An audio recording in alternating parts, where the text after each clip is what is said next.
And we're on. Stevie Shanks, thanks for being on Fitness and Consciousness. Brian Harvey, thank you for having me on. Yeah, I've you've been on my radar for quite a while, lifting the stones, and I guess that's kind of like mainly what I knew about you. Can you talk about like what the stones are that you're lifting? Where do they like? What's the history of them? And Yeah, stone lifting. I mean, everybody kind of thinks about strength now. Well, most people think about strength about going to the gym and you have a nice barbell with lovely knurling on it and nice balanced Lego plates and everything's nice and balanced, and you have plenty of chalk and guys that kind of fire you up and kind of motivate you to lift. But whenever before all that came along, I mean, if you go back maybe 400 years, they didn't have gymnasiums, they didn't have Lego plates, they didn't have all the stuff that we have now, they didn't have all the nutrition sort of thing. So guys in a village, they basically would have went out to a field, cut a big rock and said, here, I can pick that rock up higher than you. So, so that's kind of, that's because we're, I mean, no matter how long ago it was, we're still humans. We still have that competitive nature. And I suppose that, I mean, young men in the village to see who's the strongest or who's strong enough to become a man would have went to the local sort of, they normally had them outside of church. So the guys would have went to church. After church, everybody was fired up. And because everybody went to church in those days, that's when everybody got together. So coming out of church, they'd have been all full of beans and they'd have been out and picked a big rock up, So that's kind of the very brief history of stone lifting. So I kind of got involved in it through my father. There's a set of stones in Scotland called the Dinnie Stones. They're named after a chap called Donald Dinnie. And around about the early 1800s, the mid 1800s, he was Scotland's sort of first sporting superstar, if you like, because he would have travelled the world, and went to Australia, America, come over here to Ireland, travelled all around Scotland, doing Highland Games and sort of feats of strength and doing like a strongman show. So him and his father, they were stonemasons. And part of what they did in the area he lived in, there was a bridge called the Petark Bridge, which is in sort of D-side in Scotland, which is, I suppose, the closest city is Aberdeen. And this big bridge obviously would have required pointing or maintenance over the years. And so they would have put scaffolding along the bridge, to fill in the concrete or whatever they had to do. And they used two big boulders with rings in them to tie the scaffolding to secure it. So they would have been working away on the scaffolding. But Donald Dinnie, being Donald Dinnie, he wanted to pick them up. Now, and I suppose in pounds, 321, 413 is the weight of the stones. So they're a big lump of stone, the pair of them. And he would have picked one up in each hand, in his own words, on regularly would have picked one on each hand. And one market day, I carried them across the bridge, some 4 to 5 yards. So that's a hell of a feat. Now that was 1860, roughly, that he made that statement. And the stones sat there for years. And the first guy to take them on was a chap called Dave Prowse. I don't know if you remember Star Wars. Well, of course you remember Star Wars. He was Darth Vader. So he was, so he was British sort of, I think he was an Olympic lifter and a power lifter, so a big strong guy. And he lifted them in 1963, which is the year I was born. But he had to use hand straps. He couldn't hold on to them, and that's part of the challenge. I mean, it's a very sort of grip orientated challenge, to pick these boulders up because they're on rings, like I say, they're uneven weight. The ring on the little one is 9/16 of an inch diameter steel and 3/4 inch steel on the big one. And it's about a 5.5 inch internal diameter and about 4.5. It's kind of oval shaped in the small one. So on their different heights, you've got 20 inches in the front, sort of 17 inches, 18 inches on the back. So it's a really awkward pickup. It's not like a farmer's walk where you have two even weights at an even height. So you kind of, the best way is to straddle them. So many guys tried them for I had 100 years. And there was no recorded successful lifts of people lifting them without straps. So my dad got to hear about it, and my dad felt like me. He was like 11.5 stone, about 155, 160 pounds. So he wasn't a big man, but he was great at the one-arm deadlift. He had a British record at that. And he got to hear about this through a neighbour in a local news article. There was a challenge put out, to offer. I think he was offering £200, for anybody that could do this unassisted. So he got interested in it, and he made his own stones up, and he made training rings, which guys used these days to train for them. And the first time he tried it, he was successful in training. So it wasn't a massive deal for him, but it had been a massive deal for years. So he kind of thought he must have been missing something But he made an appointment. He went over in 1972, and he had a wee sneaky go on the Saturday night. He was supposed to do him on the Monday. He had a sneaky go on the Saturday just to see if there was something that was eluding him that he had missed in his training, his preparation. And he said he actually found him quite light, because he had been training up to 700. He'd been training up to 800 pounds. The Stones weigh 734 combined, so he had trained well above it. And when he came on the day, he actually found them quite comfortable. So he did it on the Monday officially, and that was the first official lift of the Stones in 1972. He noticed when he was training that when he picked him up and set him down, that the Stones would have moved position. So he thought, if I pick him up and exaggerate that movement and swing him forward, set him down, and repeat the motion, he said he thought he could probably cover the distance of 17 feet that way. So he did that. He went back in 1973 and became the first man to carry them across the bridge. Now, when you say lift him and set him down, it sounds like you're kind of lifting and swinging him. It doesn't sound like a very good way to do it. You would expect to pick him up and walk with him. But it would have equated to, I think, roughly 24, 25 reps with 734 pounds in your hands, so that's a lot of reps. I've done something similar since, and I kind of know how it feels. So that was done, and the first man to do it after that was Mark Felix. I'm sure you've heard of Mark, strongman competitor. Yeah. He was the world deadlift champion for a while. He's a British strongman competitor. I mean, he's got hands like shovels. He weighs, well, I think he's close to 300 pounds. He's a big, strong lad. And he was the first to do it after Dad, and that was 2014. Wow. And in terms of how many guys have lifted them without straps, I think we're in the region of 90 now, but that's only really since I've taken this on in 2016. Up to that point, I think there have been 50 men who were successful, to lift these things. So it's a tough challenge. So it is. Now, I kind of got interested in weightlifting coming up my 50th birthday, which would have been 2013. And I was more interested in bodybuilding and being in shape for my birthday. But the strength developed very quickly. And to cut a long story short, I managed to lift the Stones in 2015 myself. So we became the first father-son. And we took part in a documentary called Stoneland. On the strength of that, it was done by Terry Todd and Rogue Fitness. Terry Todd's from the Stark Center in Texas. And Rogue Fitness, we've all heard about them. They run the Arnolds and all that sort of stuff. So they invited Dad and I to take part in the Stoneland video. And I think that's hit 16 million views or something like that. So it's really put stone lifting back on the map again, So it's been a great thing to be part of. It has. So that's roughly the background to it. I mean, there are so many other stones to be lifted, natural stones in Scotland. In fact, natural stones all over the world. I know in America there's plenty. In Iceland you have the Husafell stone that guys want to lift. So stone lifting is it's really back on the map again and growing rapidly. Yeah, that's really cool. Yeah, one of the, not the first gym that I worked at as a trainer, but probably like the second or third one, we had stones in the gym to lift, and like awkward, just rocks dug up from somewhere, and I might have like arrows on it, so you like try to like point the arrow away from you, and then see what you can do, and so it kind of had like. That was about all the instructions you got. You just point that way and see what happens. And yeah, it's really cool and awkward because, like you were saying, like when you have like the barbell that's perfect, and those are only 100 years old. So you go back farther than that, and it's all just awkward lifting and and on the rings for the stones. Like it sounds like it's pretty thin, and I think you were doing like the hook grip. Yeah, well, the grip that I use is one of kind of Dad developed. He calls it the thumb grip. Thumb grip. So I suppose a hook grip, you would kind of put your index and middle finger over your thumb on a bar. Because the rings are round, you're trying to basically straighten off the shape of the ring. So you use your thumb, so you kind of move it across one. I suppose that's the best I can describe it there. So you've got your ring finger and your middle finger covering your thumb. And I mean, we can both do it without those as well, but I just find that a much more comfortable way to do it, because when you use natural grip, it tears at your skin. It puts your fingers in a very awkward position. It's very, very uncomfortable.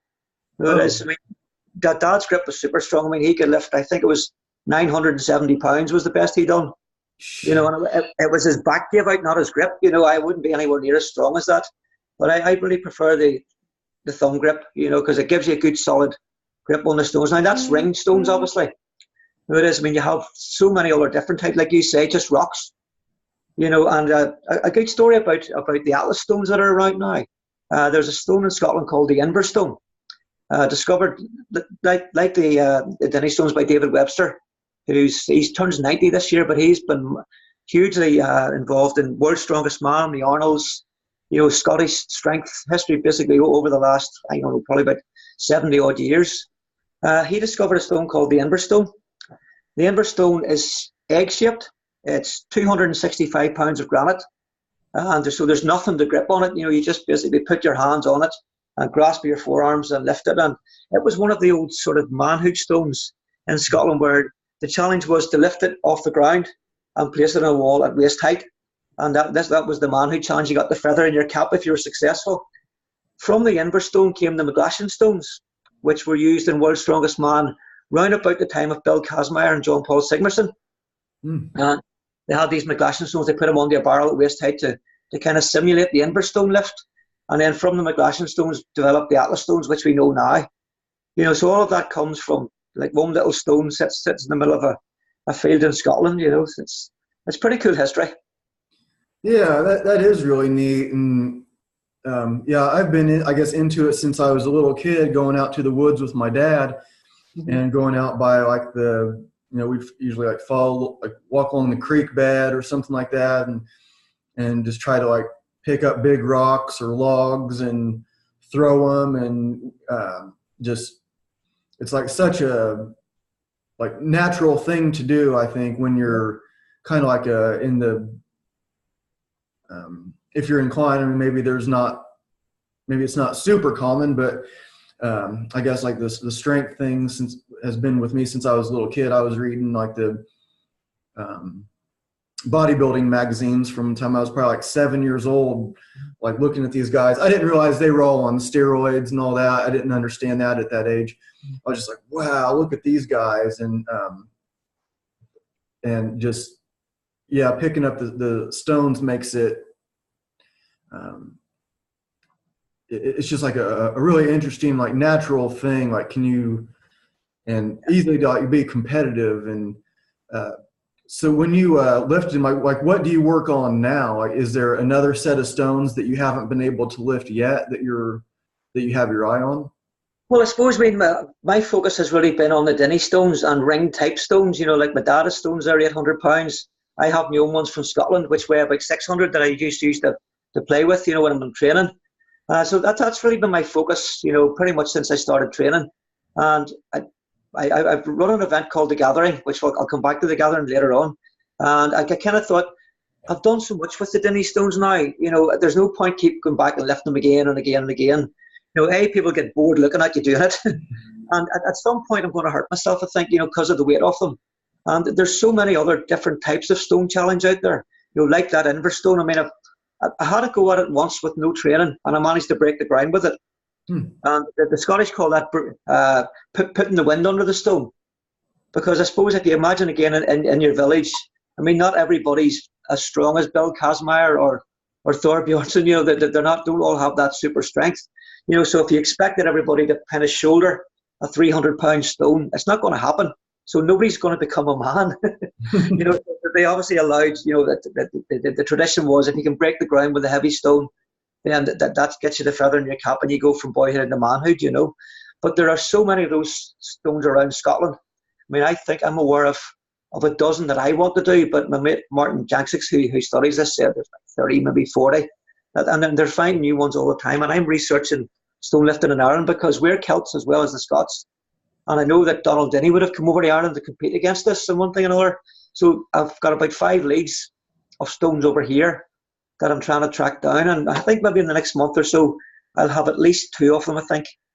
You know, and we'll take it from there. But with all of those stones in Scotland, I just want to work my way through those. And I have bought myself a set of really smooth Atlas stones so that I don't use tacky. I just use a bit of chalk and spit in my hands. You know, they range from, pounds, 265, I think is my heaviest one. and then 220s the next one down, and there's increments down to about, I think, £40 for the lightest stone. So I'm just using those for training, because I think if I can hold on to a super smooth, say, 220-pound stone, then a 220 granite stone with a lot of rough edges on it is going to be much easier for me to lift. It's going to dig into your forearms, and you're going to get a good purchase on it. So that's a new quest for me. And I'd also, I have a website where I've developed it on the Dinnie Stones. So I've kind of worked with the owners, and we've set in place a thing now where anybody wanting to lift the Dinnie Stones, they come to me through the website. I don't check that they're capable of it. I check that they have a history in lifting, because some guy coming in off the street with no experience in lifting weights and wanting to have a go at the Dinnie Stones, he's going to wreck himself. So we want to obviously protect lifters as well, and make sure that they know something about weightlifting. They've lifted a minimum of, might say, £660. If you've done that in a barbell, well then at least you're not going to break yourself going in to try and lift these big, massive ring stones. So we have that in place. Gives all the information about the stones, gives you access to them. They get a certificate if they're successful. I put them on the record of successful lifters. So we've managed to get all that together now to protect the stones, protect the lifters, and protect the history, because the history's there now, and we've got it all in the one place. And then I run an event. I mentioned the gathering.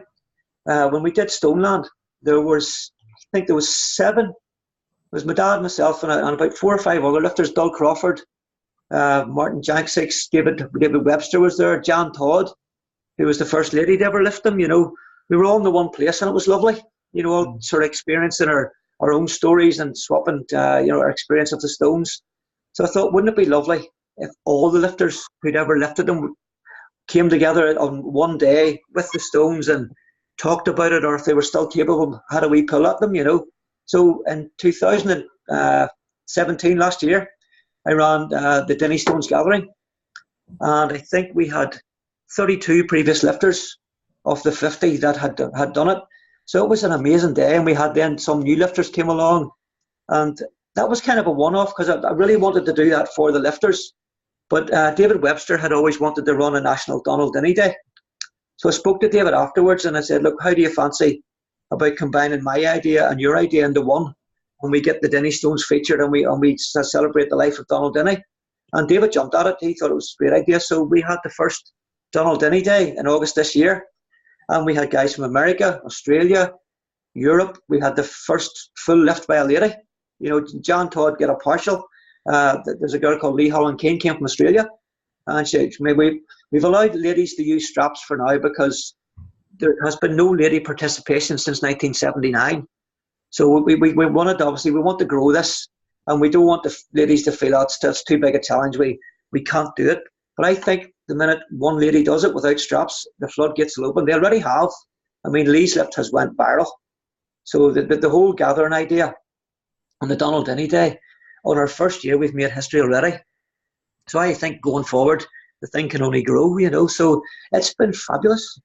So, yeah, that sounds really cool. So how, I guess it depends how tall you are, but you're not lifting them real high off the ground, or so for you it's like a 6-inch lift, or what? Probably wouldn't either. I think when I stand up, even in the training or with the stones, I think I'm clearing the ground maybe by about 3 or 4 inches, possibly. Okay.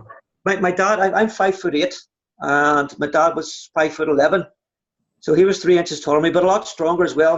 My shoulders get pulled down quite a lot, but my dad was able to stand, quite tall, because he was a lot stronger than me, and he was in his 30s. I'm in my 50s, But I think that the thing about it is, we have two grades of lift for the Dinnie Stones. We have what's called a partial lift, where we adopt the same principle as the traditional stone lifting. So if you get the wind under the stone, in other words, if the stone comes off the ground, both of them come off the ground, even if you're not locked out. That's a heck of a feat.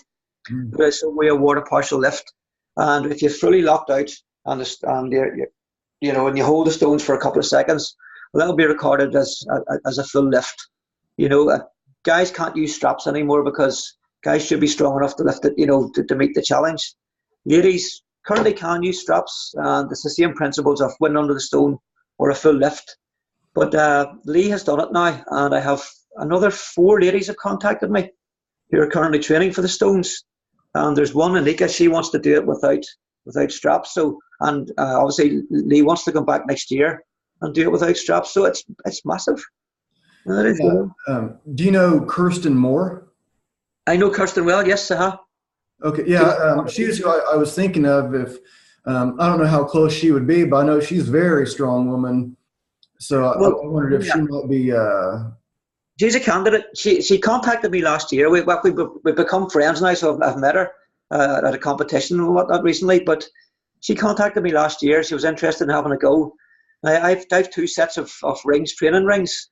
The first set that I had made were the first set that we had made as a family were my dad's, and he gave those away about maybe 10, 15 years ago to some guys from Scotland. So I didn't have access to those. And when I did get access to them, it took me longer than I thought to get up to the weight. I kind of thought I'd lifted 770 on a bar and I thought I'll be okay, but the rings are a different game. So I had got my dad's weights back, and I'd got his rings back. So the guy, Tony, who had borrowed them off, said, well, to just send me the rings back, but you can keep the weights because I have plenty of plates here. So I used my dad's as a template and got another set made for myself. So Tony very, very kindly later on gave me my dad's rings back because he knew the significance and the history of them. So I have those now and I use those. So Kirsten was wanting to train for the Stones. So I sent my rings over to her to Scotland, and she trained for a number of weeks now. She has a bit to go yet, but she has the mental capacity and the tenacity and the strength, I think, of character to train and get there. So she's one of the ladies I would fancy for getting a successful lift. The thing about it is, Kirsten's obviously not very tall, but the thing about Stones is I have a friend, Brett Nichol. His 8-year-old kid is using training rings, and he just pulled 140 kilos, 280, 310 pounds. Wow. At 8 years of age, but he's using the rings and he's getting them off the ground, and he's obviously not very tall at that age. So I don't think your height matters, because it's proportionate to the length of your arms and whatnot. So even Kirsten not being very tall, and Lee wasn't very tall, and her mum's not very tall. I'm not very tall. But we can all get them off the ground. So I don't think the height's going to be a problem. It's just the grip strength for the guys, and really for the girls to train their legs and their backs and their technique to get them off the ground. But I think watch this space for Kirsten, yeah. Yeah, I thought of her because she lives. I don't know how close she is to you, but it'd be somewhat close. And so the rings that you made to train with. Yes. You can put like barbell plates. You can use barbell plates. Yes, you can. But my dad designed his in 1971. Now, at the time, we didn't have Olympic plates with a 2-inch hole. We had the 1-inch center. Mm-hmm. So all of his plates were 1-inch. So he had pins made, and he could screw the rings onto the top. So you basically screw the rings off, load the plates on, screw them back on again, and they're all the right height and the right thicknesses, etc. There's a guy, Killer Strength Scotland, now is making identical replicas with the 2-inch pin, so you can use modern Olympic weights on it. He actually made me a set of sleeves, so I can use my 1-inch plates, or I can double up and just put the sleeves on and use 2-inch plates to do it. So they're a great training tool because you can train your technique with very light weights. You can train your grip. You can train everything that you need to do in terms of strength and technique. So whenever you come to lift the Stones, when you take a hold of the rings, it's not going to be a surprise, and you're going to have nice position, nice technique, and hopefully you'll be successful. So Kirsten had a go at them last year, and she did come close. And her partner, James Fuller, who's from America, I'm not sure what part of the US that James comes from, but James had a go too, and he came very close. Okay, he's Maine, that's right, yes. So I think James will come back again and have another go. Yeah, he'd be one I would think could do it. He's very strong and very knowledgeable. He was on the show. I'd like to have him on again. There was a lot of background noise, but he's been on my podcast before, and he's really brilliant with his training, and a lot of lifts that I think may be close to otherwise forgotten. He's very good at them, and his social media has a lot of that, and then he's would be strong candidate, I would think for sure. Yeah. So like, are some of the stones? I know the Dinnie Stones, you're just lifting them up like a short range deadlift. Or some of the stones you're looking at, are you trying to get them overhead, or like are there different challenges with different stones? Like you get this one to chest level, or you get this one to overhead, or? I think well I think you have 5 different phases of a natural stone lift. Obviously the ring stones, because they're so heavy, all you can do is pick them up and set them down. But if you take the Inver stone, for example, 265, the original challenge for that particular stone was to set it onto a wall at waist height. So I would say the 5 phases is breaking the ground. So put the wind under the stone, put the stone onto your lap, onto your knees. That's phase 2.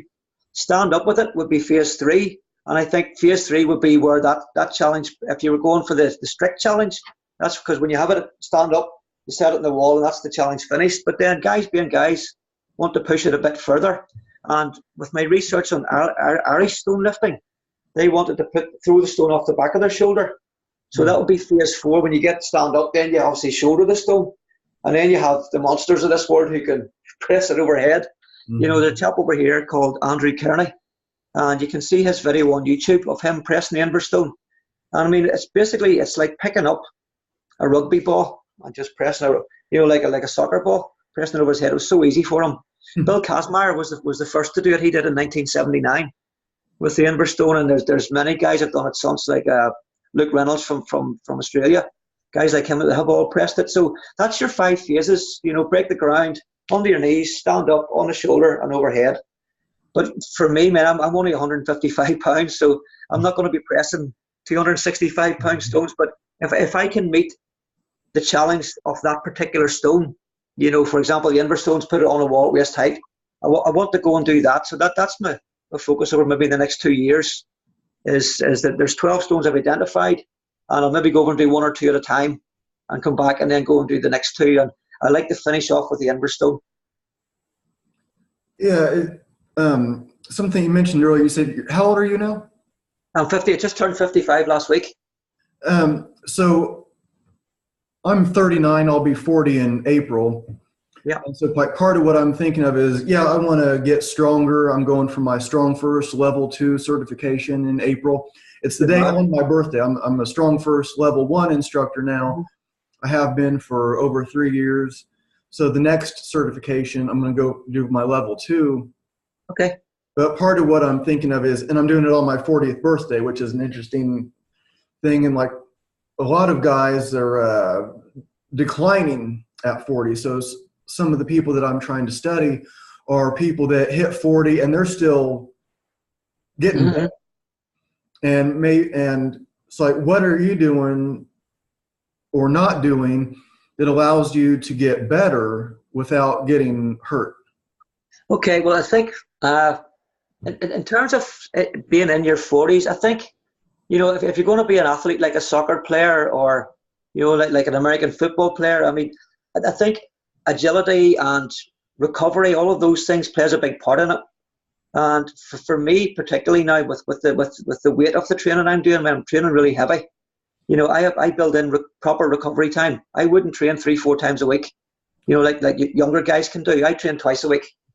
And one session is particularly heavy, and a second session I would try and do supplement like stones, work up my way up through my own stones in the garage, which are nowhere near they wouldn't be anywhere near 700 pounds. I mean, I'm working up to maybe 220 with the stone, and maybe doing some trap bar deadlifts, ordinary deadlifts, things to strengthen my grip, but I never push myself. Well, I always push myself in training as hard as I can. I mean, I come off a training session and I'm busted. But I allow myself to recover from that and eat properly and try and sleep. But then I party as well, because I'm a musician, so I like to get the balance right. And I think that's one of the things when you get a bit older, you realize that there's more to life than just the gym or just being on the road with a band. There's family, there's friends, there's training, there's your music. I try and balance the whole lot together as much as I can, but definitely when you're over 40, recovery is a key part of your recovery. Nutrition is a key part of your training. Do you do it all by feel, like just your intuition, or do you use any like something I heard a UFC fighter, and they check like their heart rate variability. And so if like wake up in the morning and his trainer will say like, okay, you've recovered 85%. So you're free to go hard. But Okay. if you wake up in the morning and your heart rate variability is not so good, then he's like, okay, today you need to back off, just put in some repetitions, but don't work too hard today. You need to recover better. And they have the numbers. They're Yes. reading numbers instead of going by feel. It's all strictly by the numbers. Yeah. So do you have anything like that, or are you just going by the way you feel? I think for me, one of the things that I was determined to do, I mean, like I say, when I started training, it was about bodybuilding, and I mean, the guy who trained me at the start, Vinty Johnson, he was Mr. Northern Ireland bodybuilder. So he was a local champion 3 years in a row, and the year I started, he actually came second. So he's got a great track record, fantastic bodybuilder, really helped me grow muscle and size, and all of those things. I mean, I think I was 140 pounds, not even 140 pounds when I started. So I was able to put on a wee bit of bulk, a couple of stone. But in terms of working with him, he gave me he said about the protein shakes and the carbohydrate shakes and the diet and all of those things. And I did do that, and it worked for what I was trying to do at the time. But as soon as my mind switched to go on the natural stone lifting, I wanted to do it the same way as my dad did it. So I stopped all of the protein shakes. I stopped everything that would be like a dietary supplement. And I just ate the same way as my dad ate.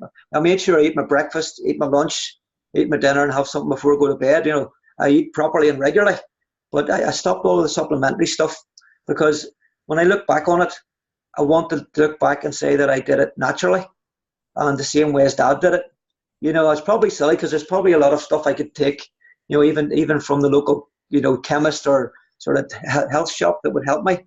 But I kind of want to look back and do it the same way as dad did it, But when I look back in the Dinnies now, and I know that I trained the same way as dad did, and I trained with all the nutrition the same way as he did, I'm kind of proud of that, So, and I mean, but certainly anybody else doing it, I would say take the best nutrition advice you can get, because obviously people they don't have the same reason as me for doing it, to try and sort of replicate my dad's kind of story, and add a bit onto his story. So I would say take the best nutrition advice. If there's advice on the internet from good PTs, take it, because it's such a science now. If you watch, Thor Bjornsson and Brian Shaw and all those guys, I mean, they have everything down, and like I say, they have heart monitors on, and, they take their bloods, they do everything, by the science. I think you were saying about feel before. I always listen to my body, because I have had no injuries, thank God, so far. In this, I haven't hurt myself at all. But I warm up properly, and that was advice I got from dad. When I get to my maximum weight, then I go back down to maybe about 50% of the maximum weight, and I just rep to failure. And that helps my grip and burns all the proper muscle groups out. And I do like supplementary exercises, but I mean, they say, what exercises do you do if you want to bench more? Just bench more. So there's that kind of principle that I use. I use the rings and a wee bit of supplementary stuff outside, like one-arm deadlifts and a hack lift, for driving power in the early days. But when I got closer to lifting the stones, I just trained on the rings, stood in that position every time I trained, and went as heavy as I could go, and then backed off and just burnt myself out with the drop sets. Yeah, that makes sense to me too. I do something pretty similar to that, and I've been keeping like with the deadlift. I've been working like on the Jefferson lift more, like the barbell between your legs, and been trying to like dial that in a little bit. And then I do the same thing. I kind of like warm up to like my max for that day, and then back off and get more reps in. And I like that way of training. It makes sense to me. And yeah. So is your dad still alive? Yes, he's 83 and he trains 3 times a week. Wow. Yeah, he's great. I mean, it's the lovely thing about this is not that he wasn't full of life, but it has really put a sparkle back in his eyes since I started, to doing the training. And my dad comes along to the gathering with me, and because he was the first, one of the founding fathers. I mean, all the new lifters want to meet him and stuff, and I mean, my dad's hands are still really super strong, and they can feel the power, and they really enjoyed sort of talking to him and asking his story and taking advice from him on grip and training and nutrition, all of those things, and Dad loves it. I mean, he loves being part of it all. And, I'm so pleased that he's around to see all this. It's been an amazing journey for the two of us. Yeah, that's really cool. I like that. Yeah, to see the history, respecting the history of it, and not just think, oh, he's an old guy. What's he know? There's new modern methods now that are better, but people, I think, that can understand that, yeah, maybe he's not outlifting the young guys now, that they know more. It's kind of like the same thing with martial arts. The 80-year-old guy, he's not kicking ass like he used to, but he knows more than those young guys. So he's not the athlete anymore, but he's still a valuable source of wisdom. And it's that's really cool that you have that. And you were saying about martial arts there. My father is a second dan in Aikido. Oh, cool. And he was a police officer in his day, so he actually used Aikido. I mean, he had great hand strength, as you know, and Aikido was about bending wrists. So if he got a hold of your arm, but you were not getting away. I mean, they used to send my dad in to take out the big guy. And I think at his age, at 83, I mean, he still looks fresh. But I mean, I think if somebody was to make the mistake of thinking they could mug him, they would be in serious trouble. Because he still has all the skill that he ever had. He just maybe not as fast as he used to be. And he's definitely not as strong as he was, but he's still strong enough that it would be I mean, most guys can take their dad by the time they're 83. No chance. Absolutely no chance.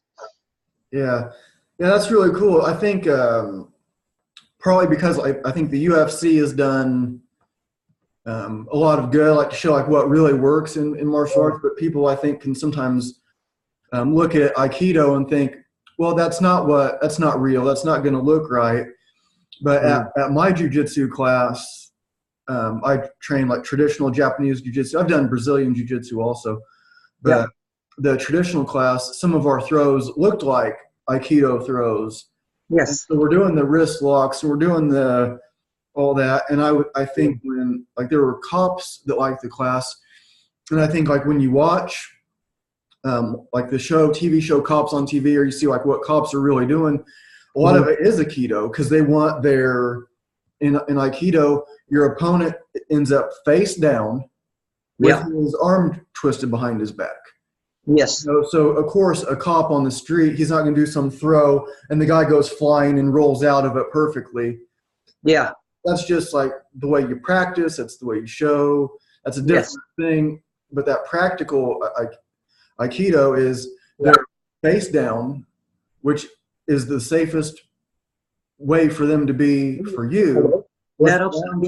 So I think that's good that you mentioned that, because I think Aikido can be, I think a lot of people kind of laugh at it and dismiss it now when they're mistaken. They obviously haven't had Nikio put on them. That was my dad's favorite. It kind of put your arm in like this kind of shape.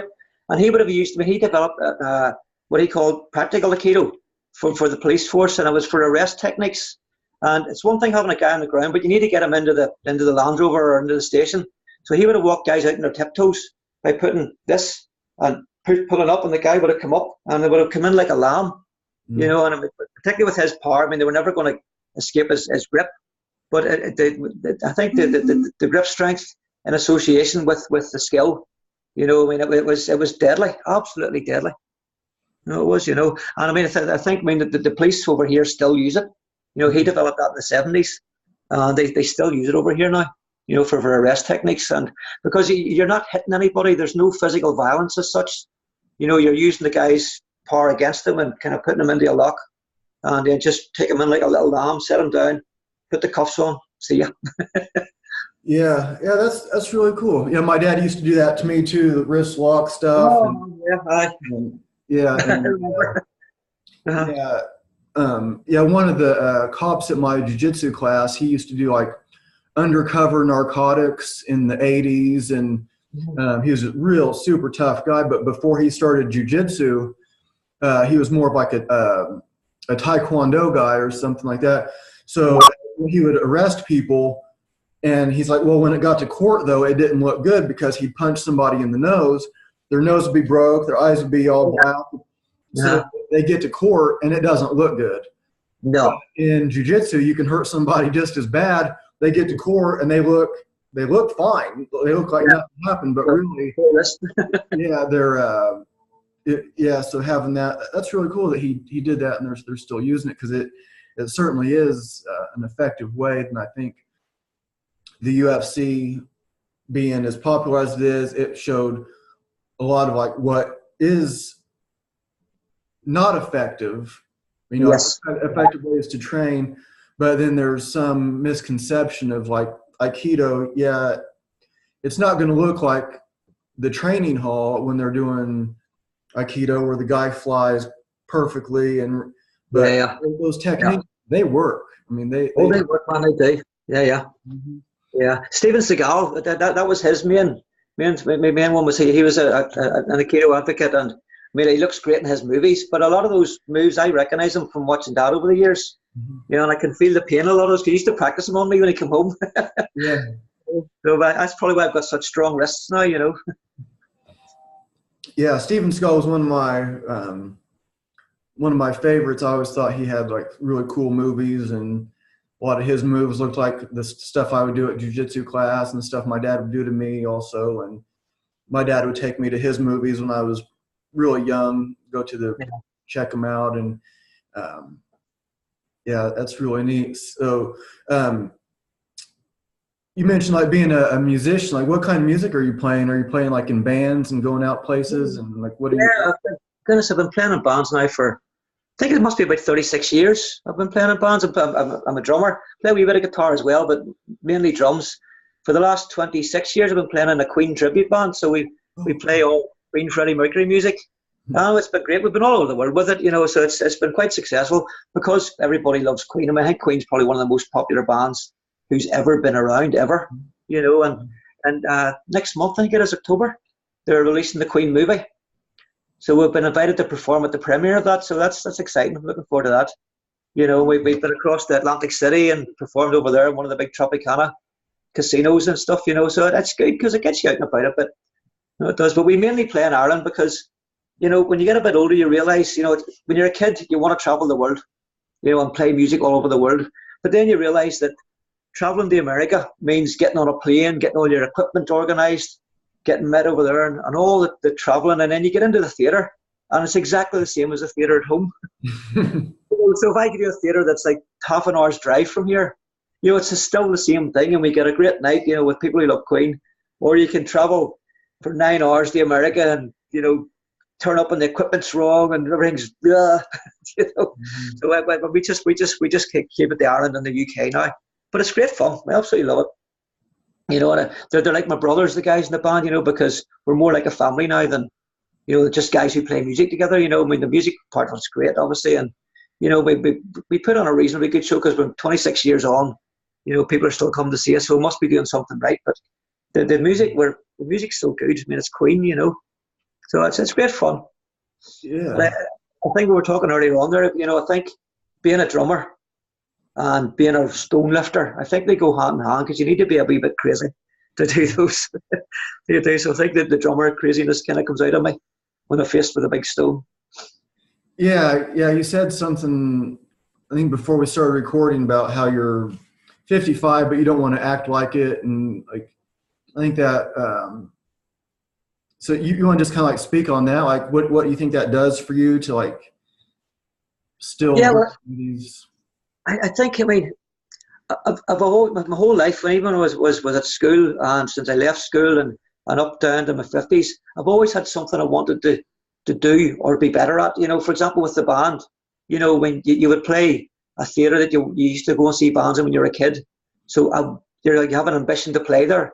So when you do that, you know, well, do I just keep doing that, or do I stop, or what do I do? For me, when the very first show we did with the Queen show, it was in a local sort of hall here, a music hall, and I've been going there since I was a teenager, you know, watching all the bands who come across, and that was our first gig, and I'd always wanted to play there, you know, so our very first gig was like a lifetime ambition realised.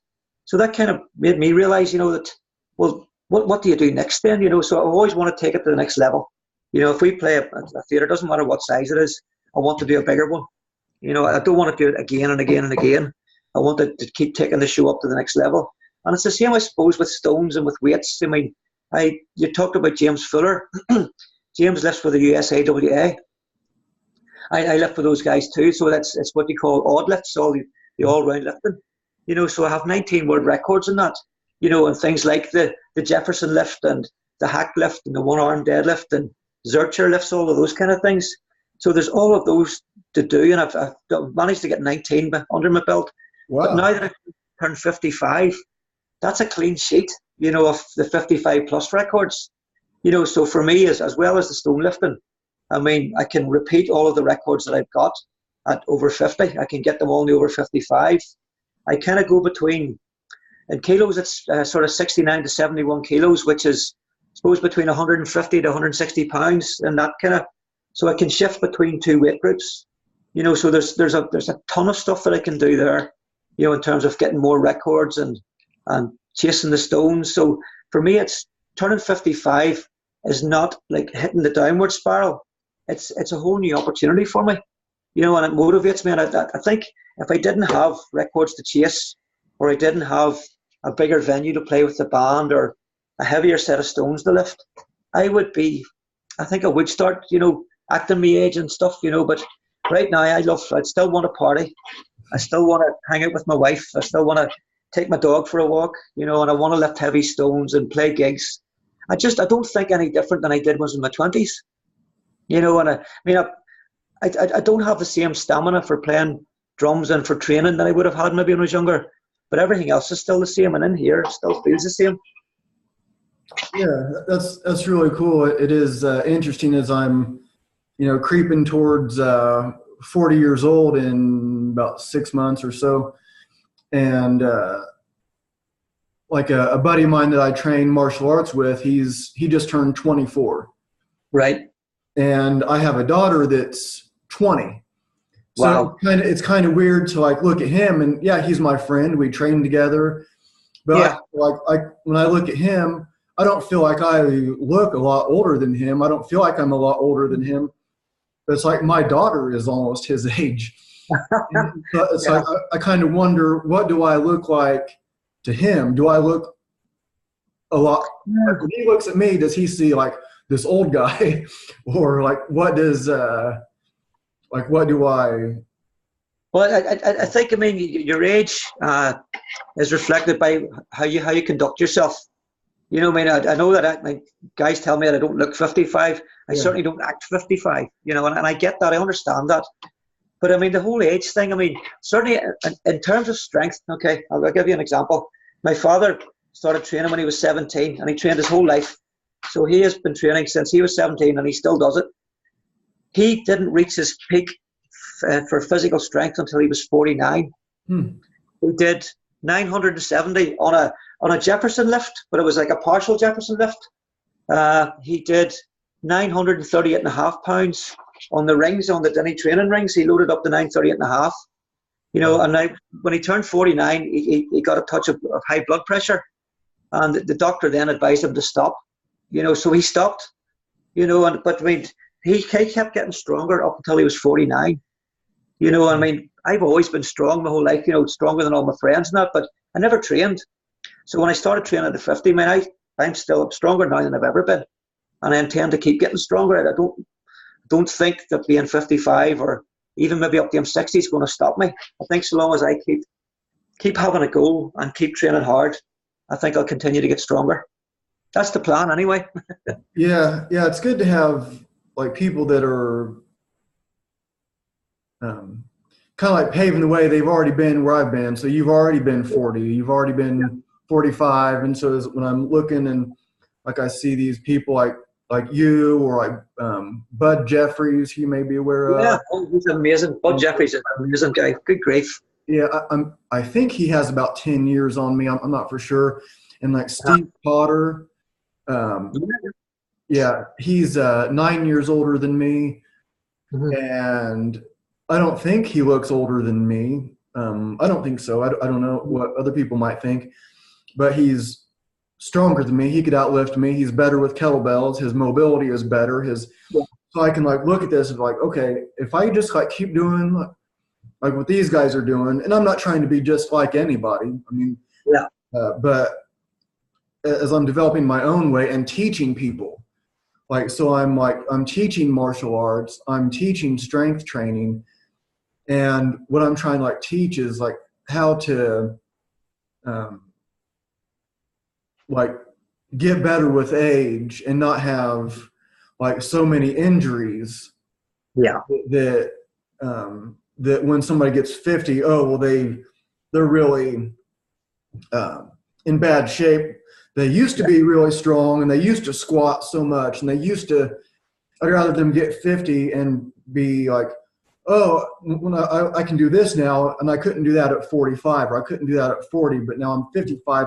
Now I can do that. Now I can do the Yeah. whatever lift. Or so it's cool to have people ahead of me on the path to.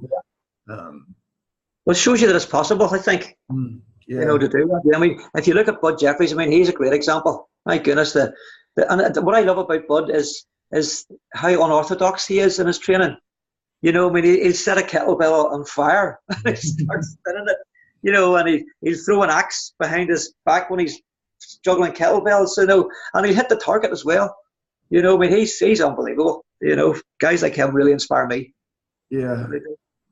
Yeah, Absolutely. he's cool. He does a lot of neat stuff, and definitely one that's been on my radar for a long time. And so I think we're nearing about an hour here. I could talk to you about this stuff all day long, but we can start to wrap it up. Is there anything that we haven't talked about that you were wanting to mention? Or? I think one of the things that you picked up on was my post recently that I put up about being ill. Yeah, the hospital. I think about to give you a bit of background on that and kind of to pick up on what you're saying about teaching people.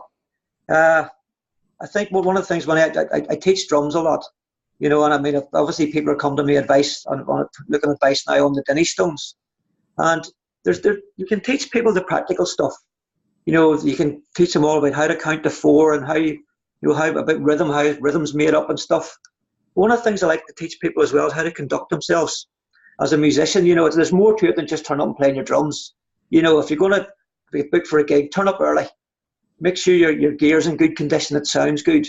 If there's a problem, look for a solution. Don't complain about a problem. Look for solutions. Teaching people the positive thing and to present yourself professionally, because a lot of people talk about being professional, and it's easy to be professional if things are going well. But whenever life's hard or times are tough or the audience aren't on your side, that's when a true professional, I think, then shines above the rest. If you're having a tough time on stage, make it look like you're having the best time in the world, and the audience pick up on that. You can turn things around with that, and I think it's the same with lifting weights. I seen a post recently. It was on my Instagram account, and I'm not going into the detail of it, but I just thought it was very, very disrespectful, the other lifters. There was a lot of negative stuff that these guys were saying, and I really wanted to go and kind of put them straight. And I thought, I can do that. There was about maybe 4 people looked at the post, and I don't know how many's on my Instagram, a couple of thousand, I'm sure. Or I can go and post something negative and just continue what they're doing, and a couple of thousand people are going to see that, and it gives them a platform.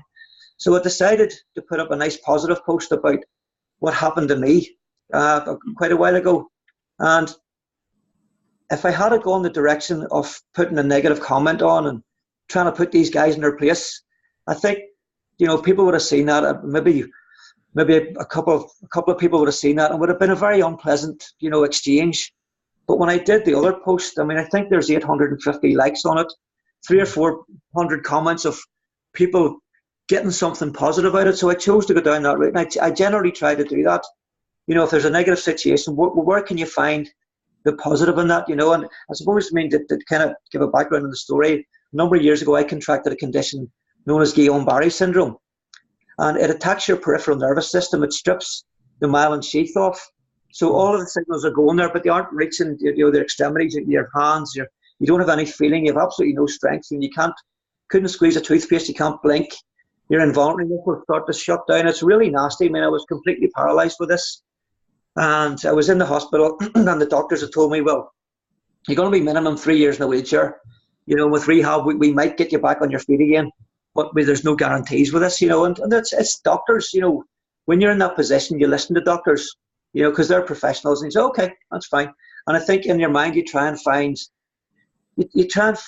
a way. Well, how am I going to? If this is the me of now, how am I going to deal with this? So you start to think about your life, you know, in that condition, and what you can do, not what you can't do, but what you can do with it. And one of the things about it is, because it's your peripheral nervous system, it kind of comes from your spine and goes out to your extremities. And so I was in an awful amount of pain, and I couldn't breathe, you know, because my lungs were starting to shut down and stuff, and I couldn't see because my focal muscles wouldn't work on my eyes. So I was feeling a wee bit sorry for myself that night, you know, and I couldn't stop sitting up. And it was a relief nurse, they call them bank nurses over here. She was just in to cover a shift. And she came over and asked me what was wrong with me. And I remember thinking at the time, that's strange. Why would a nurse not know what was wrong with me? Sure, it's on my chart, you know. She would get a briefing of the patients in the ward. So I just at the time think that would be a bit strange. But I told her what was wrong, what the doctors had said, and, you know, I'm going to be here for a while, and maybe 3 years, and, you know, we'll see what happens, kind of thing. She said, well, I'm from Manchester in England, and there was a fella in one of my shifts had that, and he got over it in 3 months. Well, it was like, God, it was like, do you know when you see like a firework going off, you know, and all the balloons bursting and like people popping champagne? That's kind of was like in my head at the time, because she was the first person that gave me any hope, you know. And I mean, I understand why doctors don't give you hope, because if they say, well, you might get over in a week or two, and you don't, you might come back and say, well, you told me I was going to, you know. So I understand why they say that, but this nurse just gave me if she had given me £1 million, it wouldn't have meant as much to me, you know. And there was a chap in the bed facing me. He had motor neuron in the ward, and he had a wheelchair, his own wheelchair. So I used to steal his wheelchair and go for rounds, you know, and stuff. Anything I could do to make myself stronger, because I knew then that I could get over this. Now, but talking about playing in the Queen band, we had just been offered our very first gig for the Queen fan club. I got sick in January. The gig was in April of that year. And when Jackie phoned me about it, I was perfectly healthy, you know, so we took the gig, and it was very exciting for us. So it was literally 3 months down the line from I contracted this condition, and I played the gig. You know, I wasn't very strong. I was still very weak. I only 770. I weighed under 100 pounds, I suppose, at it. You know, so I was very weak, but I was on the upward path, and it was just from that wee nurse. And I honestly think she was an angel. She was sent to me just to give me that wee bit of hope. And I mean, all you need sometimes is a bit of hope, you know. And I mean, ever since then, I don't sweat the small chip, you know.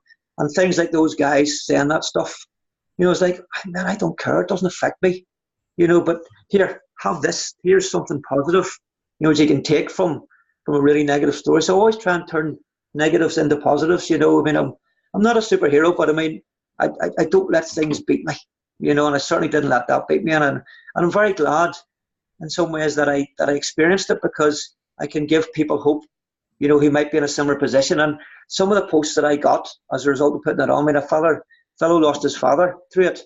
And he said, you know, I got a good feeling knowing that you came through this, you know, and other people who have just maybe contracted it, they can see that there is hope. So that alone was worth doing that wee post, you know, and it turned a very negative potentially thing into a very positive thing. So I'm very happy to be able to do that if I can. Yeah, I think you made a lot of good points there. Yeah, that's pretty amazing to be like sent with, you know, like given this like sentence of like a physical despair. Like Oh yeah. this is going to be horrible for you for a long time. Oh yeah. And somebody just come along and say, well, maybe not. Yeah. Actually, That's it. That's all I needed. Yeah. and Yeah. then, so I would wonder if she didn't do that, would you have just went the other way where, yeah, this is going to suck for a really long time, maybe forever. Uh, so It's very hard to say. It's when people tell you stuff like that, Ryan, it's you kind of believe because it's a medical profession, as mentioned earlier on. But I've always been a positive person. Always chased goals and stuff. I just really chase them. So I do. And I don't. Because to have a second chance at life, and a good quality of life is an amazing thing to be given. It's a real gift. And I mean, I've managed to been in the presence of Bill Kazmaier. I mean, I competed at the Arnold's in 2017, and that was the most incredible experience. And I competed head to head against Mark Felix and Bill Crawford and Old Haugen. A little guy like me from Belfast. And that's just because I've just taken the bull by the horns and just, I shouldn't be lifting 770 is my best. I shouldn't be lifting 770. But it's like Bill Kazmaier said, it's only heavy if you think it is. And he's right, and he says things like, conceive, believe and achieve. I get that, conceive, think what your goal is, then to just go and do it, and you will, you've got to believe in yourself.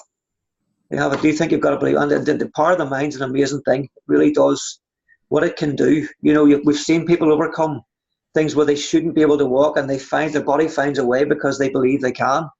You see stories like that all the time, and that's the sort of stuff that motivates people. And hopefully my story, by taking that line on Facebook, I don't mention it very often to folk, but I think if the situation's right, and people need to hear it, I'm happy to talk about it. Yeah, that's amazing, and I can believe it. She was really an angel. Also, I believe that I've met. And I do believe it. Yeah. Yeah, I believe that I've met an angel, and and that's why I quit drinking and smoking weed and stuff. And Yeah. I don't really have anything against drinking or smoking weed. It's not like I think it's morally wrong or maybe even bad. I don't even know if it's really even bad for you. I think it can be. Certainly, it can be, but not. I don't think it's just so cut and dry. I think maybe having a little drink and a little smoke or whatever could be good for you in different ways. But it wasn't, and it was through meeting and knowing this person. And once I quit, literally the day I quit was the last day I ever heard from her. And really? I used to drive a cab, and I started picking her up and taking her to work. I would take her to and from work almost every day, for at least a couple months or so, a few months. And we would always talk about spiritual stuff, and she seems to know everything. Yeah. And that's very cool. Yeah, and she didn't tell me I should quit drinking or smoking. She didn't tell me anything like that. She just seemed to kind of know everything, but in a very easygoing way. She wasn't preachy and she was like her earth story, as I call it, because I believe more like she was an angel. But she was from India, and just perfect, just perfect. And then the day I decided I'm going to have my last beer and my last bit of smoke, the last day I ever heard from her. Wow. Yeah, well, obviously her work was done at that point, yeah. I'd never taken drugs. I mean, even when I was young, I smoked a bit of weed when I was 18, but I didn't like it. And I mean, I've been playing in a rock and roll band for damn near 40 years, but it's just that side of life, it actually scares me a wee bit. So I've always stayed away from it. But I mean, I enjoy a drink. I think things in moderation. If you get balance in your life, you're partying, you're having a drink, your time with your wife, your time with your family, your time with your friends, your time in the gym, your time at work. If you can balance that, you're going to be in a good place. Yeah. Yeah, it's really cool. I can believe it, and I hope that other people can at least be open to that idea too. That maybe that person that said that little thing to you at the grocery store or at the hospital or somebody just kind of pops into your life for just a moment and they're gone. Yeah. Maybe they were from like a different world, and this, so, or also like makes this world, like maybe the line between this world and the next is, it has like cracks between the two. Yeah, but oh yeah, or oh they're, yeah. it's the same kind of thing. So that's a really cool story that you have, and um, Thank you. yeah, you have a bunch of cool stories in your life. I'm very lucky. Yeah, it was really cool. So, do you have like any other final thoughts before I let you go, or? No, I think, I mean, if anybody's listening to this and they want to get involved in stone lifting, or they want to take the Dinnie Stones on, or anything at all, I'm very, very easy to contact. I mean, obviously through my Facebook, is my Dinnie Stone website is thedinniestones.com, so it's very easy. Anything at all. I mean, I'm always happy to help people, particularly if they're looking at information or training methods. I mean, I have a way that I train, but that's what works for me, and I'll pass that on. But I mean, we're all different. We're made different. There's different things for it. But I mean, I'm very happy to pass on what I have to anybody that wants to hear it. Yeah, yeah, very cool. And so, yeah, I guess we will leave it at that. And I will turn off the recording. And thanks again for being on the show. That was really cool. I've been wanting to have you on for a long time, and then reading your hospital story was like, okay, now I'm sending the message now.